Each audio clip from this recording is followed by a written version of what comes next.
যতজন হারাম কামাই করে কার জন্য করে? ছেলে সন্তানের জন্য করে। নিজের জন্য হারাম কামাই কেউ করে না ভাই। নিজের এক পেট পালতে কয় টাকা লাগে? যদি ছেলে মেয়ে স্ত্রী কারণ না থাকতো তো দেখতেন 2 নম্বরই করতো না। কার জন্য করবে? সব কার জন্য করে? সাধারণত যত 2 নম্বর কামাইকারী লোক আছে, যত হারাম উপার্জনকারী আছে, তারা সবাই এই উপার্জনগুলো করে মূলত ছেলে মেয়েদের জন্য, তাদের আখের গোছানোর জন্য। কিন্তু অবাক করা বিষয় কি জানেন? কিয়ামতের ময়দানে যখন আপনি ধরা পড়বেন, এই ছেলে মেয়ের কেউ কিন্তু বলবে না যে আল্লাহ আমার বাপের সব আমাদের জন্যই করছিল, নিজের জন্য কিছু করে নাই, আপনি যা শাস্তি দেওয়ার আমার দেন, আমার বাপরে ছেড়ে দেন। বলবে? আল্লাহ কোরআনে বলছেন ইয়াউমা ইয়াফিরুল মারউ মিন আখি ওয়া উম্মিহি ওয়া আবি ওয়া সাহিবাতিহি ওয়া বানি লিকুল্লি ইমরিইম মিনহুম ইয়াউমা ইদিন শাআনুই ইউগনি। সেদিন সবাই সবাইকে দেখে পালাবে।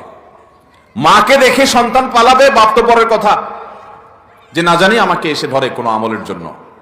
বাবারা, কার জন্য 2 নম্বর উপার্জন করছেন? এই জন্য আমার যুবক ভাইরা প্রতিজ্ঞা করেন, সরকারি চাকরি পান আর বেসরকারি, ব্যবসা করেন আর বিদেশ যান, যেভাবে উপার্জন করেন না কেন, জীবনে কখনো হারাম উপার্জন করব না।